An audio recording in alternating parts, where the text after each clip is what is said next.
Hello, everyone. My name is Nader Vicini. I'm a coach and talent development professional.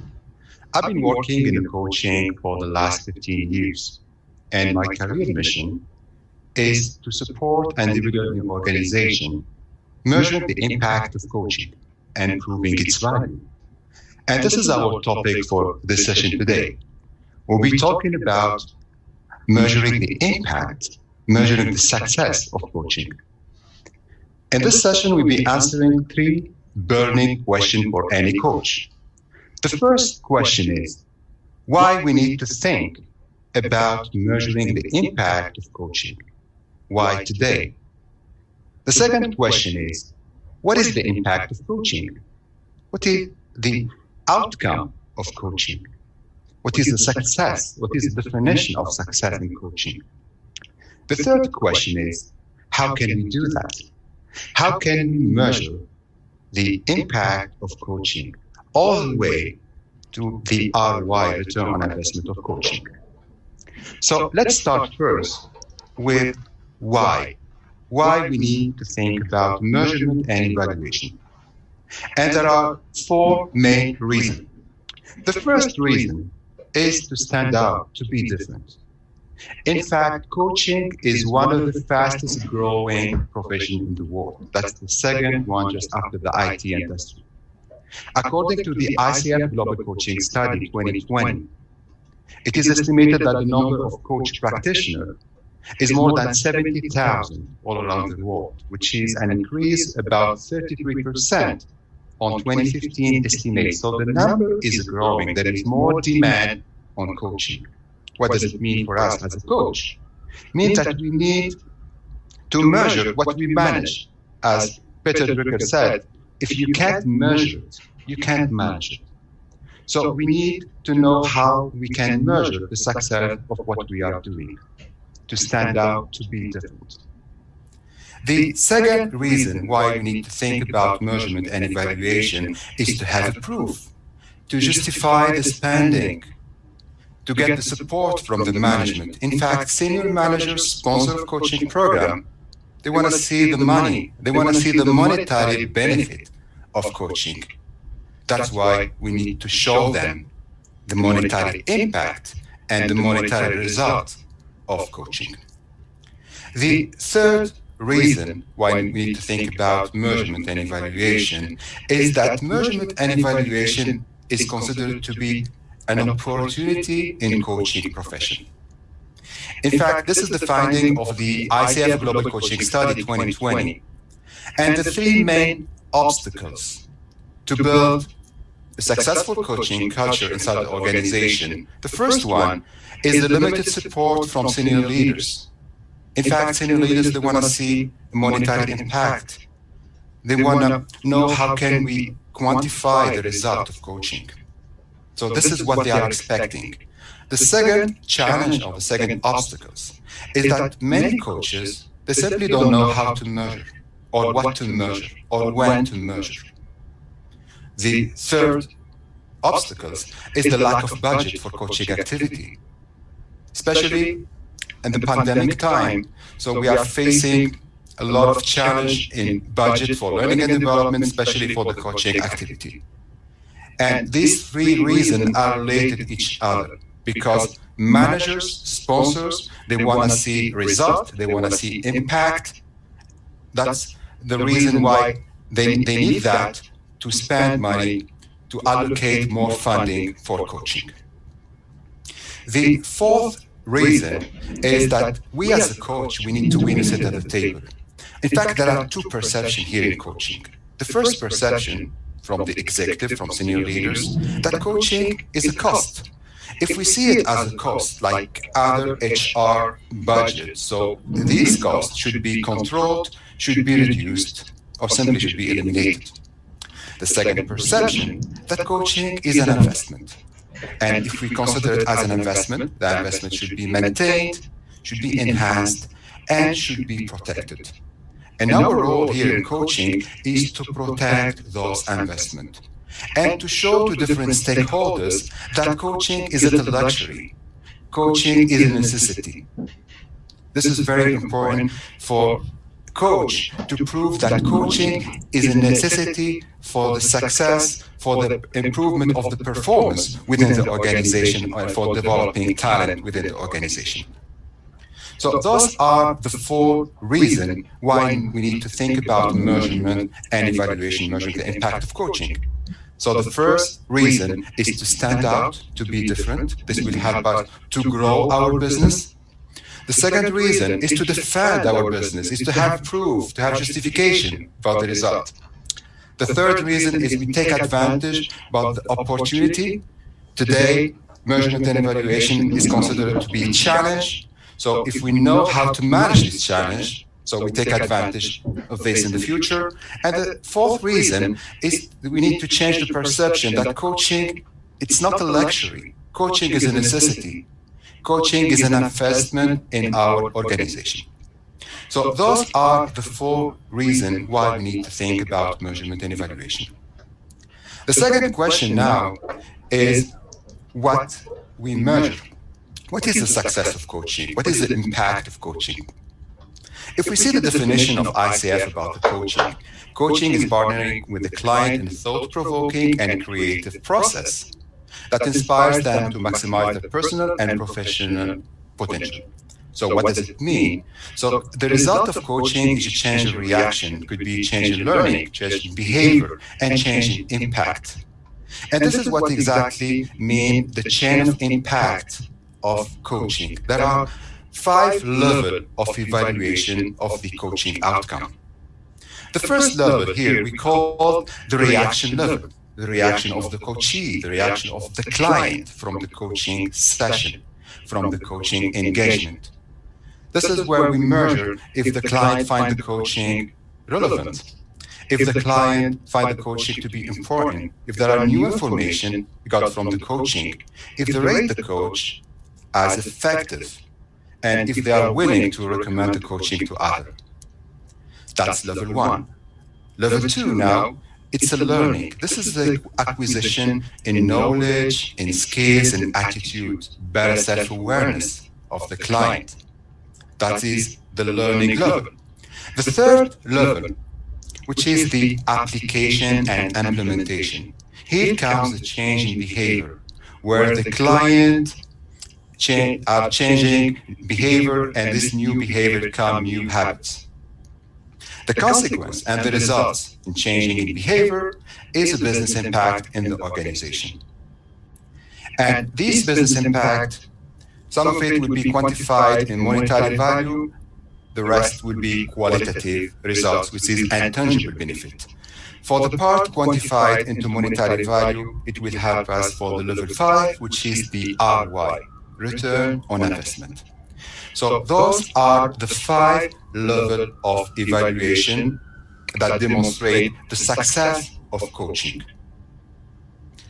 The third question now is, how can we measure that? So now we know why we need to think about measurement and evaluation.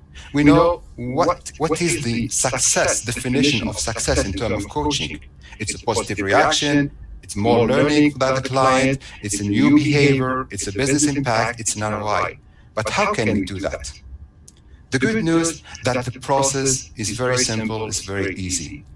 We called here 12 easy steps for measuring the impact of coaching. I would like to emphasize on the word easy here, because it's very simple, it's practical, it's a logical steps. So the first steps of the process is starting with why. And this step is aligned with the 3 ICF competency. The first one is establishing and maintaining agreement. The second one is maintaining presence. The third one is about listening actively to the client. So in this step, we answer 2 main questions. The first question is, what is the payoff need? So we ask the different stakeholders that they are asking for a coaching program, why coaching now? Why do you need a coaching program now? And the possible answer for this question, there are 3. It could be an opportunity. For example, we implement a coaching program because we'd like to have better leaders. We would like to improve our reputation. We'd like to increase our market share, our sales, our quality. So in order to take advantage of this opportunity, we implement coaching program. The second option, that coaching is a response to a problem that we would like to fix with the coaching. We have a high turnover. We have the overtime is increasing. We have a lot of complaints from our client. Our team is disengaged. We have a problem in communication, in teamwork. So that's why we implement a coaching program. Or simply it could be a problem to avoid. This is very common in change management, in transformation. So we know that there could be a potential problem. That's why we implement coaching today, to avoid that problem in future. So that was the first question, is what is the payoff need? The second question here is, what is the business need? And when we talk about the business need, we talk about business measure in the organization. There are two types of measurement. Also, we call them data. The first category is called the hard data. The second one is called the soft data. They are available in any organization, whether it's a private organization, it's a non-profit organization, it's a government or a public organization. In any organization or in any department, we have this measurement that measures the performance of department or organization. The hard data, we have four categories of hard data. The first one is the output increase. Second one is the quality improvement. Third one is the cost reduction. Fourth one is the time saving. So these are the four common hard data in any department, in any organization. For the soft data, like customer satisfaction, employees engagement, creativity, innovation, work habit, happiness, commitment, trust, reputation, all these are considered to be soft data. In some organizations, there are some measurement of these specific data. So we need to look within the organization what data exists, what data could translate the success of our coaching and the bottom line result of the organization. That was the question 2.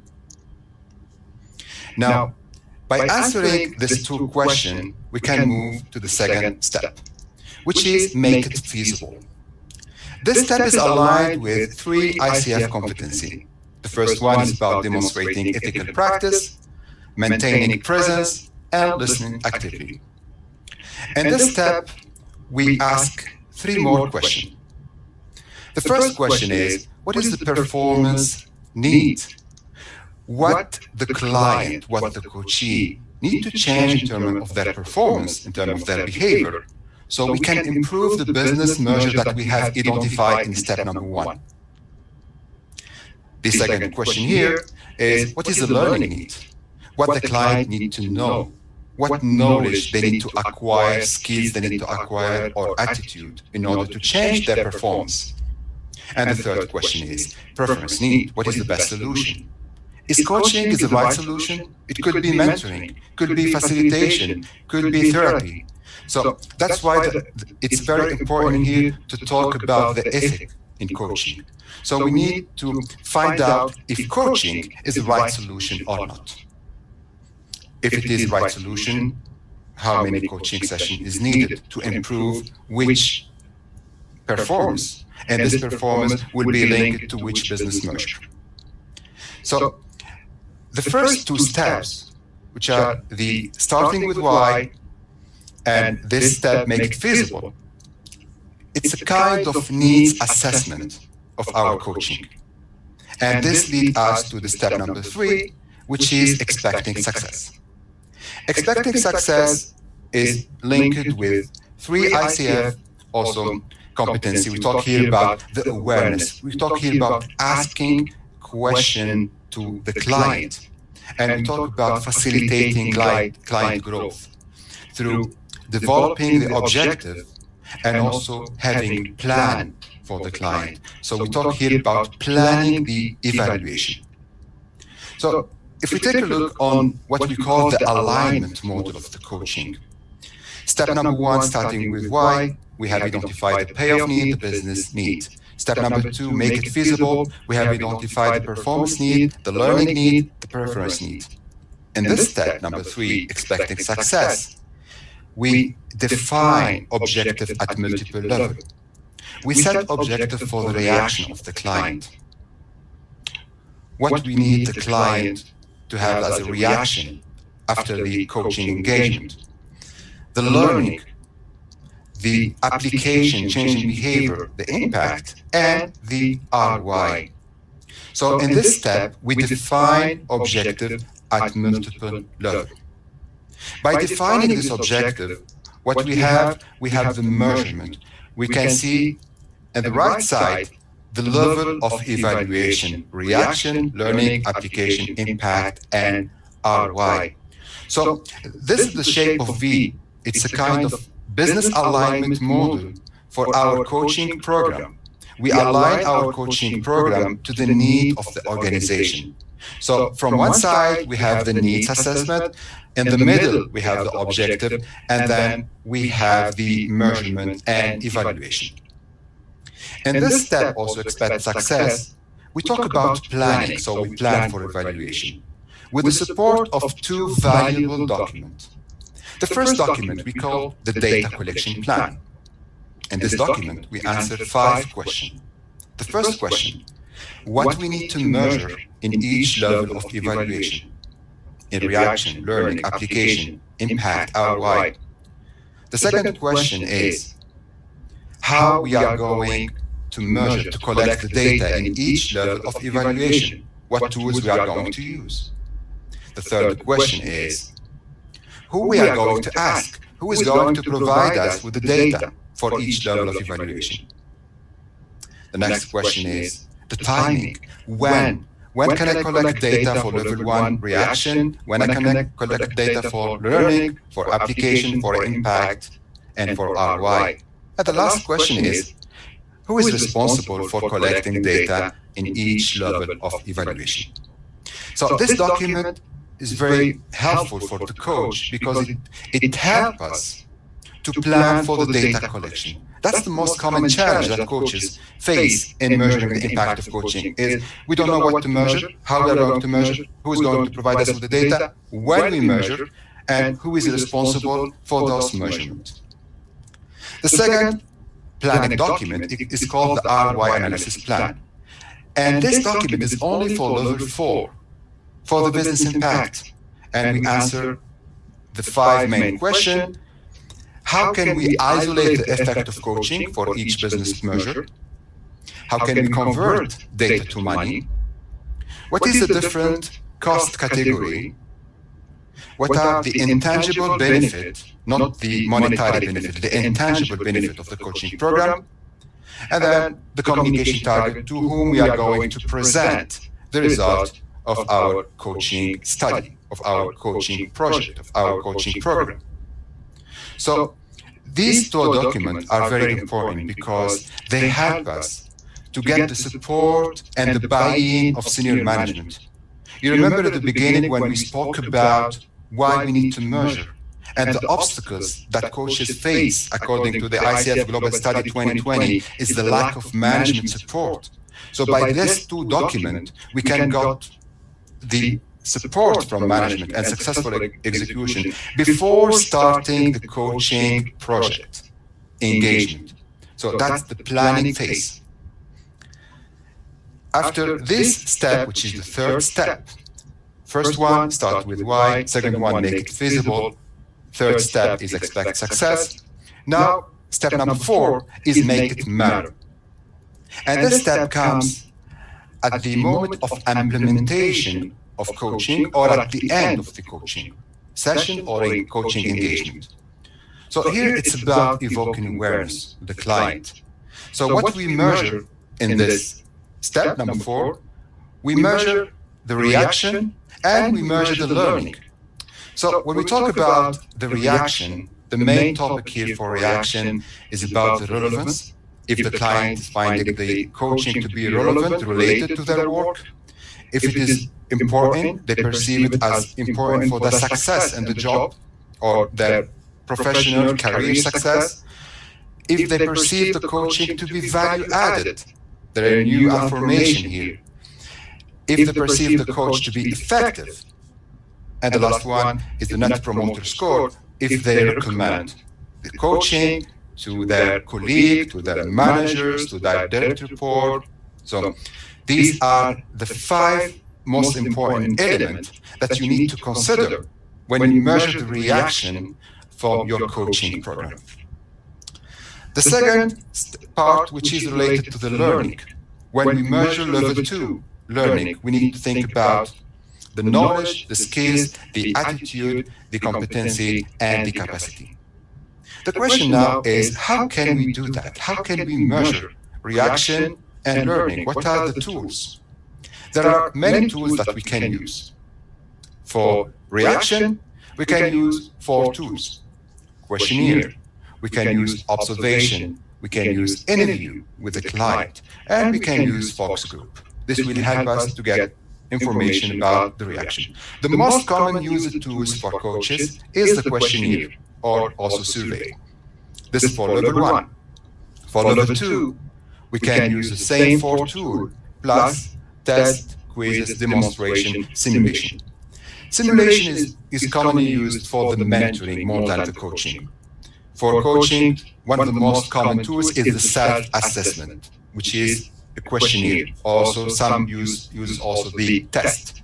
So there are a variety of tools that we can use depending on what type of coaching we are providing to our client. That's step number 4, make it matter. The next step now, number 5, make it stick. So the challenge here is to make it stick, that this new behavior become habits. So we'd like to measure the success if the client is applying the action plan. So this step is also related to evoking awareness in the client. In this step, we measure the application, level 3, implementation, and we measure the impact, level 4.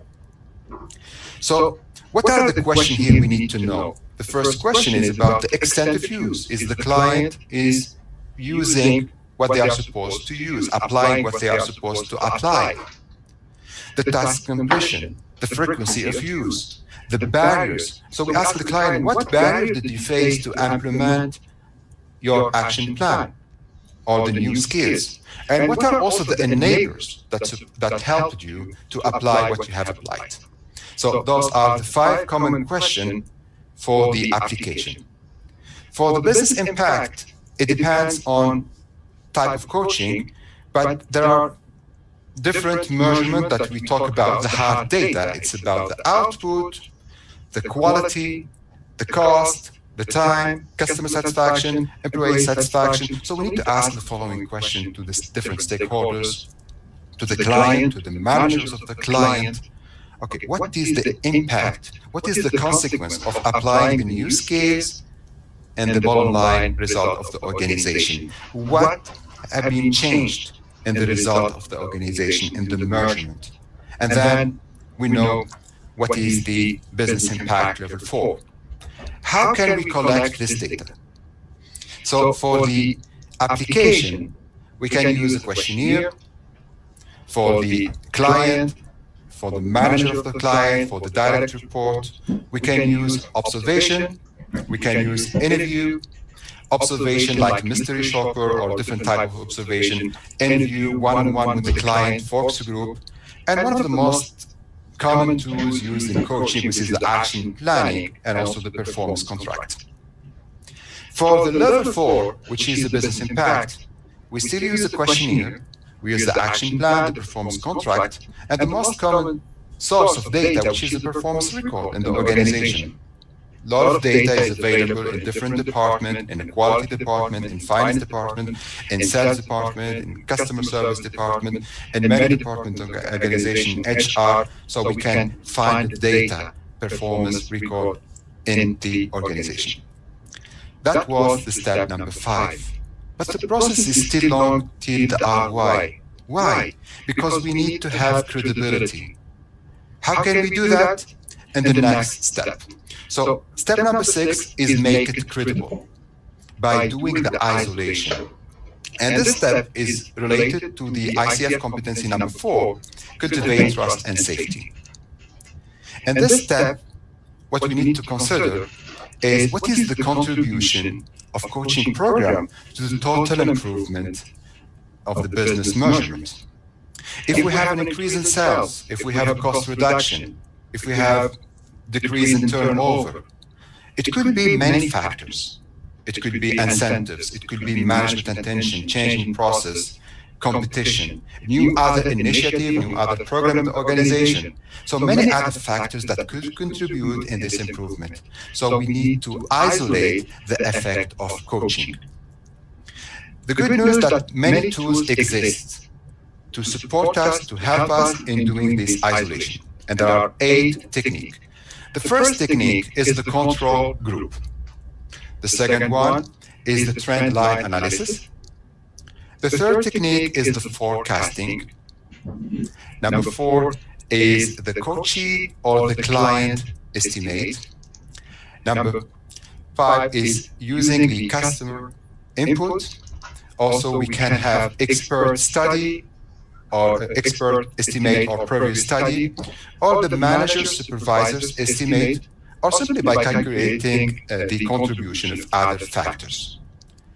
Out of these 8 different techniques for isolation, the most common technique, the first one is the control group, the trend line analysis, and the estimation, whether from the coachee, from the managers, from the supervisors of the coachee. So let's take a look indeed for each of these techniques. So the first one, which is the control group. Here it's a comparison between experimental group with the control group. Experimental group, they went through the coaching program. We compare them to other group didn't go through coaching program. And we compare the result before and after. The example that you see here in the slide, both groups, they have prior month 1, for example, in January, the sales is 35,000 US dollar, euro, or any currency. And the group who went through the coaching, the result become 45,000. The other uncoached group, there is an improvement plus 5,000. The result become 40,000. The question here is, what is the impact of our coaching program? So you see, there is an improvement even for the group who didn't go through the coaching program, which is 5,000. For the group who went through the coaching, the improvement is 10,000. So the contribution of our coaching program is 10,000 minus 5,000, we have 5,000. That's the contribution allocated to the coaching program. This technique is scientific technique used in many research. Like, for example, for the COVID-19 vaccine, we use this technique to compare, to have experimental group, we compare it to control group. But sometimes this technique cannot work. The managers or the organization, they want to implement the coaching program for all the executives. They don't want to wait 6 months for a pilot group to decide whether to conduct the coaching or not. So sometimes this technique couldn't work, so we go for other isolation technique, which is the trend line analysis. In trend line analysis, for example here, our objective is to reduce the number of fraud incident rates. And we take the data in month of July, there is a coaching program implemented here in July. The data 6 months before, the average is 18.5%. And as you can see here, the trend is decreasing. That means if we do a projection 6 months after the coaching program, it's supposed to be without the coaching 14.5%. Because the trend is decreasing or it's increasing. If we don't implement the coaching, it will be 15.5%. Now, the actual result after the coaching implementation is 7%. So the contribution here of coaching in reducing the fraud incident is the projected average minus the actual result, which is 14.5 minus 7%, we have 7.5%. This is the contribution of our coaching program. But this technique sometimes couldn't work. Why? Because the previous data it's not linear. So sometimes there is season, there is other factors that affect the result before. So we don't have projection. So in this case, there are other alternative, which is the estimation. The method of estimation is simple. For example, here we have a total cost reduction of $10,000.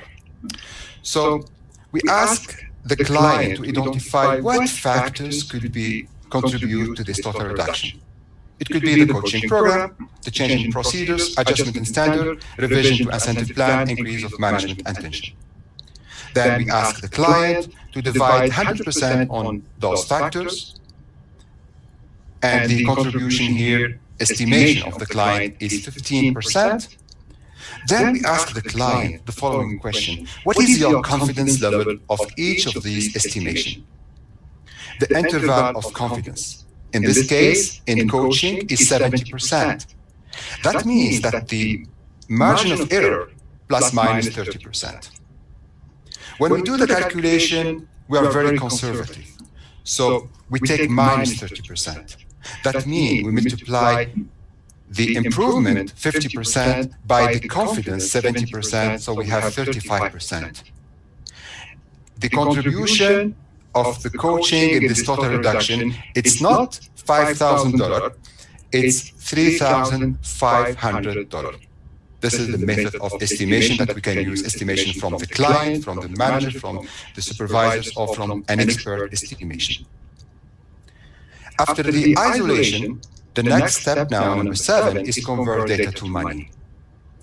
And there are different techniques that will help us to do that. One of them is the standard value.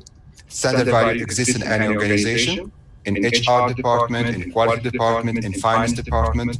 For example, if we are reducing the number of overtime, we are saving cost here. So we can know from the HR department what is the cost for each hour saved in overtime. If we are reducing the turnover of employees, we can know that from the HR department or from any other department. So these data exist in the organization. The second technique, which is the report analysis, from that we have data in the organization. The third one is a database, the external database. Some government agencies, statistical agencies, there is some data available that we can use for our calculation. And the fourth technique, which is expert estimation. So those are different techniques for converting data to money. Step number 8 is to tabulate the cost. And there are 2 types of cost here. The first cost, which is the direct cost in coaching, related to the coaching fees, if there is any assessment, 360, personality, leadership assessment, the facilities, if it's applicable, and travel. So this is direct cost. We have the indirect cost, which is related to the needs assessment of the project of coaching. This is the time spent by the talent development, by the L&D professional in the organization to do the needs assessment, to develop the coaching program. This is the time of the coachee attending the session, the client, that we need to put it here in the calculation, the administrative overhead and the time of evaluation. Usually this indirect cost is not calculated. So to be conservative, when we present our report to the CFO, we need to do all this calculation, direct and indirect cost. Step number 9 now, we have the benefit, we have the cost, is to calculate the ROI. The formula is very easy. It's the benefit of the coaching minus the cost divided by the cost multiplied by 100. Let's take an example. A benefit of a program is 125,000. The cost is 50,000 USD. So the formula is 125 minus 50 divided by 50 multiplied by 100. We have 150%. That's the ROI. What does it mean? It means for each dollar we invested in this coaching program, the dollar is returned. An extra $1.5 is generated. But the result or the outcome is not only monetary. Many coaching programs are implemented for communication, for teamwork, for better collaboration, for trust, for happiness. So these are the intangible benefits that we need to identify also and to measure And these intangible benefits, they are very important for the managers, for the sponsor, for the executive in the organization. Step number 11 is to tell the story. This is a very important step because it's related to competency number 7, direct communication, ICF. But if this step is not done properly, all the previous 10 steps could be wasted. This is a moment of truth when we present the result to the stakeholders. But the question, to whom we need to present the result? There are 4 types of audience. The first one is sponsor, who are paying, who are funding the coaching program. Second one is the supervisors, immediate managers of the client. The third one is the coachee. And the fourth category is a staff team and the talent development or an HR in the organization.